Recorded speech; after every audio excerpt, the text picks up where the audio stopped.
Le président français Emmanuel Macron recevra son homologue ukrainien Volodymyr Zelensky vendredi à l'Élysée au lendemain des commémorations du 80e anniversaire du débarquement allié en Normandie afin de discuter des besoins de l'Ukraine face à la Russie. C'est ce qu'a annoncé donc la présidence française. Parallèlement, hier s'est tenu au Collège des Bernardins hier soir un événement, une soirée donc consacrée à la mobilisation des églises ukrainiennes et puis aussi à mobiliser aussi l'opinion française sur cette question-là de la présence auprès des Ukrainiens. Le père Michel Dimid y participait.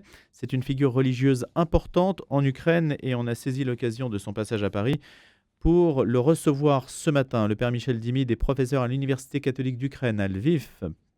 Et il est d'origine belge, ce qui lui donne aussi, j'allais dire, une appartenance à la partie occidentale de l'Europe, archiprêtre de l'Église gréco-catholique ukrainienne, docteur en droit canonique oriental. Il est aussi blogueur et puis il a été aumônier du Maïdan.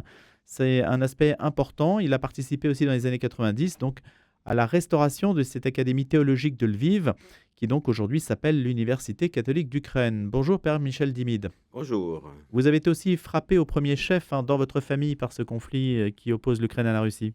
Oui, parce que mon fils Artem est décédé le 18 juin 2022 en guerre. Ça veut dire il était dans les forces spéciales. Il était volontaire quand la guerre a commencé. Il était à Rio de Janeiro. Et il était parachutiste et il voulait sauter de la statue de Jésus. Mais puis, en entendant... Du Christ de Rio. Oui, oui, oui. Et en ayant l'information que la grande guerre a commencé, eh bien, il a fait le voyage vers New York, et de New York à Varsovie, et de Varsovie à la guerre, Quand la guerre a-t-elle commencé en fait? Est-ce qu'elle a commencé avec il y a l'agression russe? 350 ans. Il y a 350 ans. Oui, oui. Mais cette guerre d'aujourd'hui a commencé avec le Maïdan, la révolution de la Est-ce qu'on peut dignité. rappeler ce qui s'est passé à ce moment-là, Père Michel Dimid? Comment l'Ukraine a toujours aspiré, l'Ukraine est un pays européen, mais l'Ukraine a toujours espéré à faire partie de l'Union européenne. Et comment les personnages politiques ont promis aux électeurs de le faire. Mais puis, il y avait un président qui s'appelait Yanukovych, a changé d'avis, il a switché son idée sous la pression de Monsieur Poutine. Et le peuple s'est soulevé. Le peuple s'est soulevé et voilà. Soutenu par la diaspora américaine? Pas nécessairement. Ça veut dire que bien sûr, pas simplement les Américains, les Canadiens, les Européens. Ça veut dire toutes les personnes qui voient l'Ukraine dans le bloc démocratique. Ça veut dire tous ceux qui aiment la liberté, la dignité et le respect des droits humains. C'était ça le but, c'est ça le but. C'est une autre idéologie, c'est une autre vision du monde. Et donc ce soulèvement a produit ses conséquences politiques? Bien sûr, parce que Monsieur Poutine a compris que son plan de faire de l'Ukraine une Biélorussie ne pourra pas s'activer. Ça veut dire qu'il faudra une autre force pour reprendre l'Ukraine, et pour, comme il dit, dénazifier l'Ukraine. Non. Et il a commencé à attaquer la Crimée et puis le Donbass. Quand on dit aumônier du Maïdan, c'est ainsi qu'on vous caractérise, qu'est-ce que ça veut dire? Au milieu du Maïdan, ça veut dire un prêtre qui était présent sur le Maïdan. Euh, et Mais comment pour dire quoi? C'est la garantie spirituelle de ce qui se passait? Non, Parce qu'il y avait quand même des publics assez hétérogènes, il non? y a pas de garantie spirituelle. Comment ça veut dire sur le Maïdan, quand chaque heure, on disait le Notre Père. Et ce Notre Père était dit par les personnes croyantes et non croyantes, les personnes orthodoxes, catholiques, et juives ou autres, parce que, par exemple, il y a un monsieur qui me dit: «Oui, vous êtes prêtre?» «Oui». «Eh bien, je vous remercie de ce que vous faites ici sur ce Maïdan. On est tous ensemble». Ça veut dire, dans les paroles du Notre Père, eh bien, chacun pouvait mettre, pouvait voir, à l'au-delà, dans sa croyance, non, c'était ça la participation de l'Église sur le Maïdan, et aussi c'était une participation écuménique. Il n'y avait pas de différence. Il n'y avait qu'une Église qui n'était pas présente, c'était l'Église orthodoxe ukrainienne du patriarcat de Moscou. Donc qui dépendait directement donc de Moscou en Ukraine, hein, parce que c'est aussi complexe la géopolitique Oui, des églises. Le Maïdan, si vous deviez faire une comparaison, vous diriez que l'intervention de Vladimir Poutine, c'est comparable à celle de Brejnev à l'époque soviétique, la normalisation, on envoie les chars faire intervenir, rétablir l'ordre, si on a cette lecture-là, dans des villes qui ne veulent pas être soumises à Moscou, que ce soit Prague, Budapest, Varsovie, Berlin, etc. Est-ce que c'est euh, comparable à cette époque-là? c'est comparable, mais c'est encore plus pire, comme on dit. Ça veut dire que ici, Poutine ne veut pas simplement apporter de l'ordre russe ou de l'ordre, je ne sais pas moi, avec une mémoire soviétique, mais il veut anéantir un peuple. Ça veut dire que malheureusement, la culture russe porte ce message où elle considère les autres peuples comme inférieurs. Et ici, Poutine a vraiment clairement dit que il veut que qu'il n'y a pas de nation ukrainienne à part, et que cet État de l'Ukraine est un fake state, et qu'il faut changer la situation. C'est-à-dire qu'ici, on est dans une rhétorique encore plus inhumaine. Père Michel Dimid, beaucoup d'Ukrainiens et de Russes, il y a beaucoup de mariages entre Ukrainiens et Russes. Et les situations, les deux peuples sont très mêlés. Est-ce que ça ne rend pas plus difficile la perception par une opinion occidentale de la différence entre deux États? Bien sûr, puisque si on était une colonie depuis 350 années, et bien qu'il y a des mariages mixtes, etc. Et Pourquoi 350 ans exactement? 350 ans, parce que c'est depuis ce moment que les tsars ont commencé à envahir Kiev et d'autres parties de l'Ukraine. Et Mais moi, je pensais que ça remontait à Henri Ier, etc., que c'était même beaucoup plus ancien. non, c'était pas beaucoup plus ancien. Ça veut dire qu'il y avait euh, il y avait les Cosaques ukrainiens. Et durant le temps des Cosaques, eh bien, il y avait la liberté en Ukraine. Non, et c'est par après que Catherine II a fait des accords avec les Cosaques, mais elle n'a pas respecté ces accords, et elle a pris tout sous son contrôle. Euh, Donc, dans la conscience ukrainienne, il y a bien l'idée qu'il y a une occupation russe depuis 350 ans. oui, oui, oui, très Ça, c'est... clairement, très clairement, très clairement. Donc, ça dépasse très largement le cadre de l'Empire soviétique Oui, bien sûr. Ça et veut de dire ce qu'a fait Staline pendant les années 30. ça veut dire qu'il y a divers périodes de l'occupation russe de l'Ukraine, et l'Empire soviétique aussi, c'est une version de l'occupation russe.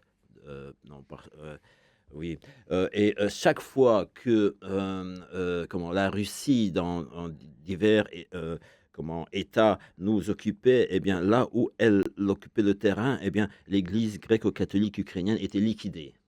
Chaque fois. Chaque fois. Ça veut dire parce que cette Église portait l'amour pour pour le peuple, pour que l'identité de chaque personne. Ça veut dire, et si tu as le peuple est de l'identité ukrainienne, eh bien il faut respecter cette identité Les gréco-catholiques, on les appelle aussi les uniates. aussi. Donc, l'uniatisme, en fait, c'est interprété par les Russes comme une volonté de pénétrer l'espace orthodoxe et d'y imposer Ah une oui. allégeance catholique. Oui. Mais l'uniatisme, ce sont les évêques orthodoxes d'Ukraine qui, en 1596, ont signé avec Rome une alliance, voilà, qu'ils restent avec leurs droits canoniques, par exemple, que les jeunes euh, hommes mariés peuvent devenir prêtres, non, ou autre chose. Donc, ce qui est votre cas. Oui, ce qui est mon cas. Et c'est simplement un changement de juridiction. Et ce n'était pas une volonté de trahir l'orthodoxie. Non, ça veut dire on se considérait orthodoxe en communion avec Rome. C'était une Mmh. idée écuménique, beaucoup avant, l'idée écuménique d'aujourd'hui. Aujourd'hui, est-ce que vous adressez la parole à des prêtres orthodoxes Bien sûr, en Ukraine, j'ai beaucoup d'amis orthodoxes, pas y compris simplement dépendants du d'aujourd'hui. patriarcat de Moscou? Ça veut dire en général, mes amis du patriarcat de Moscou ont changé, et sont aujourd'hui dans l'Église orthodoxe d'Ukraine, ça veut dire celle qui a reçu, Les transfuges, hein. Ils sont et passés, ils ont changé aujourd'hui, d'église. on peut les considérer par transfuges, mais aussi on peut les considérer comme, ayant suivi, la direction, qu'a indiqué le patriarche Bartholomée de Constantinople qui, a, heu, réuni un synode des évêques, où il y avait les évêques du patriarcat de Kiev, il y avait, l'église autocéphale et il y avait, ceux qui voulaient, tout le monde était invité du, patriarcat de Moscou pour faire un synode et créer une nouvelle église. Parce que vous devez, savoir que durant, 20 ans, eh bien, il y avait des millions d'Ukrainiens qui appartenaient à une église, le patriarcat de Kiev, que Donc les Kiev. moscovites, oui, disaient que c'était une église non canonique et que ceux qui participaient à cette église n'avaient pas de salut éternel, non? Mais vous voyez des millions de personnes. Alors, il fallait trouver une solution. Et le patriarcat de Constantinople a proposé au patriarcat de Moscou de le faire. Et durant des dizaines d'années, Moscou disait: «Oui, oui, nous le ferons», mais ce n'était pas leur but et ne l'ont pas fait. Pour cela, le patriarche de Constantinople, Bartholomée, l'a fait. Et ces prêtres, maintenant, sont dans cette église. Aujourd'hui, il y a, depuis le début de l'agression russe en Ukraine, il y a un point de non-retour. C'est-à-dire qu'on imagine mal aujourd'hui comment l'Ukraine ne pourrait pas accéder, retrouver une forme de, du moins même moralement parlant, on ne sait pas quelle forme ça prendra au bout du compte si la guerre s'achève. On imagine mal que l'on retrouve une situation antérieure, Dans quel Père sens? Michel Demide. Bah, c'est-à-dire que l'Ukraine s'est déjà très fortement détachée de la Russie, quel que soit Mmh. l'aboutissement de la guerre. Bien sûr, bien sûr, ça veut dire que, à mon avis, l'Ukraine a déjà gagné la guerre. Ça veut dire même si, on reste, dans un status quo, sur le plan territorial, eh bien, le peuple s'est soudé, d'une telle manière, que jamais dans l'histoire, eh bien, il était si autodéterminé, que qu'il avait une identification nationale aussi forte qu'aujourd'hui. Mmh. C'est, un investissement pour le futur. Aujourd'hui, alors Emmanuel Macron rencontre, on le disait au début, Volodymyr Zelensky. Qu'est-ce que vous dites à l'opinion française par rapport à ce conflit? Moi, en premier lieu, je voudrais remercier l'opinion française pour, son attitude positive, parce que, on le sait, la France a toujours été amie de la Russie depuis des siècles, non? Et beaucoup d'entreprises françaises, ont des relations économiques très fortes avec la Russie. Mais aujourd'hui, beaucoup d'elles, ont arrêté, leur affaire avec la Russie et la France, dans la personne de monsieur Macron, a eu l'audace, de, heu d'aider stratégiquement l'Ukraine, à tenir et aussi de penser comment aller de l'avant. Et aujourd'hui, Père Michel Dimide, est-ce qu'il y a un élément décisif qui vous permet de dire que cette guerre va toucher à sa fin? Non, il n'y a pas d'élément décisif qui me pousse à cela, mais C'est-à-dire vous heu, attendez que l'Occident entre en guerre? non, Non? ça veut dire que l'Ukraine n'a jamais demandé ni pensé à ce que l'Occident entre en guerre. L'Ukraine a toujours demandé des armes, simplement. Ça veut dire, elle se sent, en condition, de combattre, la Russie. L'Ukraine n'est pas anti-russe, c'est ça qu'il faut très bien comprendre, mais si, les Russes viennent envahir l'Ukraine, eh bien, c'est un devoir de chacun, de se défendre, non? Et ça veut dire et nous demandons simplement, des armes et des moyens pour nous défendre, rien d'autre. Ça veut dire, et si nous, pour nous, il y a, finir la guerre, ça veut dire, renvoyer les Russes aux frontières et c'est ça. Ça fait bizarre un curé qui demande des armes, Ah mais autres que spirituelles. ça veut dire que tout le monde n'est pas, un héros, tout le monde n'est pas un saint et ça veut dire que et le catéchisme de l'Église catholique nous dit que, tu en premier lieu, tu dois défendre ta vie à toi. Ça veut dire si tu es en danger de mort, si quelqu'un veut te tuer toi, et si tu as la possibilité de te défendre, ça veut dire qu'il y a l'unique possibilité de te défendre est d'anéantir l'autre, tu peux le faire. Tu ne dois pas le faire, mais tu peux le faire, voilà. C'est la légitime défense. Donc vous Oui, c'est la acquiescez légitime défense, oui, c'est à l'idée de guerre juste, mais qui a été souvent débattue dans l'Église, l'idée, le principe de guerre juste. mais le pape François, encore dernièrement, il disait qu'il n'y a pas de guerre juste, mais le catéchisme de l'Église dit qu'il y a une guerre juste et il, donne 5 conditions, pour une guerre juste, non? Mais on est dans ces conditions. Que peut faire l'Église en soi dans ce conflit? Puisque le but du séminaire qui s'est tenu au Bernardin pendant plusieurs mois et de la soirée qui s'est tenue hier, c'était de aussi formuler des propositions et de montrer que les églises avaient une démarche proactive en la matière. Qu'est-ce qu'elles proposent? Oui. En premier lieu, l'Église, propose, d'aider les personnes qui sont en guerre, d'avoir la paix intérieure et de voir, dans celui qui t'attaque, voir, la personne humaine.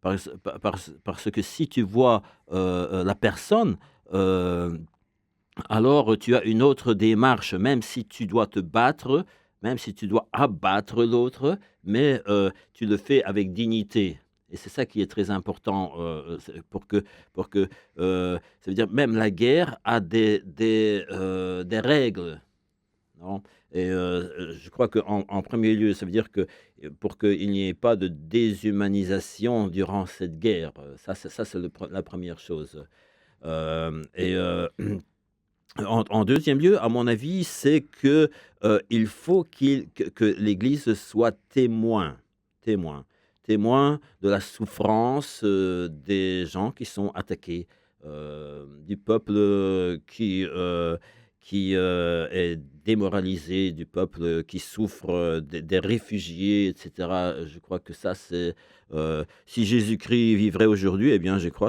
que c'est ça qu'en premier lieu qu'il ferait. Je veux dire, il irait aider les gens, qui sont dans cette situation, Quel qu'il soit. quels qu'ils soient, bien sûr, les Mais est-ce Ukrainiens, que les par Russes, exemple, aller voir ça parce que les populations du Donbass qui ont aussi souffert des bombardements ukrainiens, oui. qu'est-ce que vous dites? Ah mais, ça veut dire que, hem, Est-ce qu'on peut passer ces frontières? Est-ce que l'Église doit franchir ces frontières? ça veut dire que moi, je ne suis pas sûr que les populations du Donbass ont souffert des bombardements ukrainiens.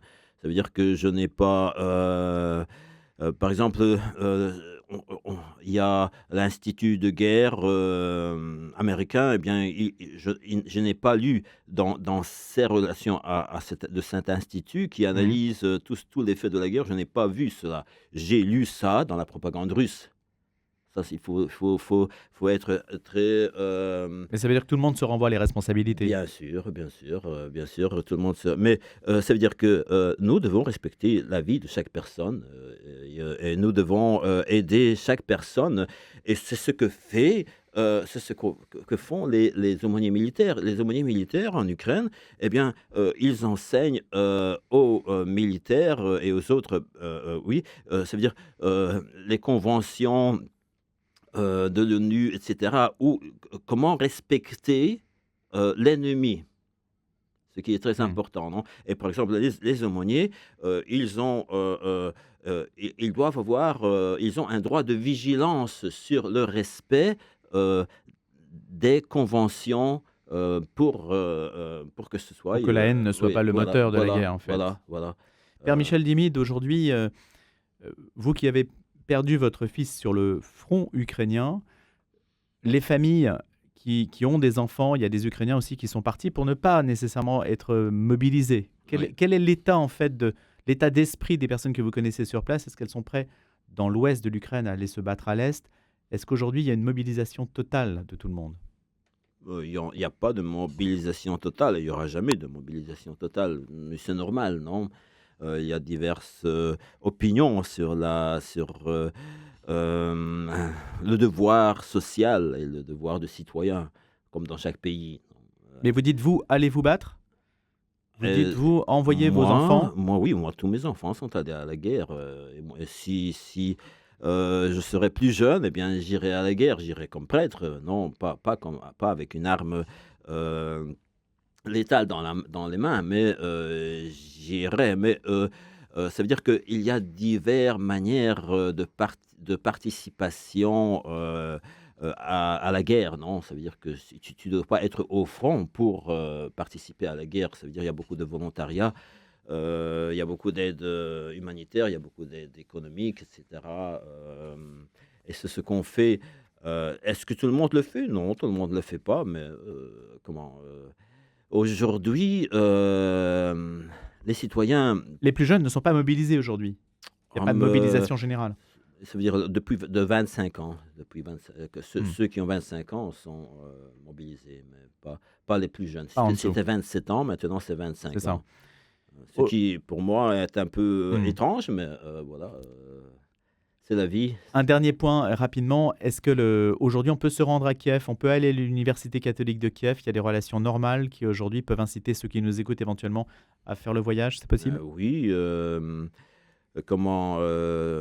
l'université catholique d'Ukraine, est une, institution qui, accueille, tout le monde. Ça fonctionne. Ça fonctionne et c'est très important, d'aller, et les écoles en Ukraine fonctionnent. Pour aller en Ukraine, oui, on peut aller en Ukraine, ça veut dire qu'il y a des bombardements, mais ce sont des bombardements, réguliers. Ça veut dire, Hmm. et ça veut dire on bombarde Merci, pas ça, on bombarde les merci beaucoup.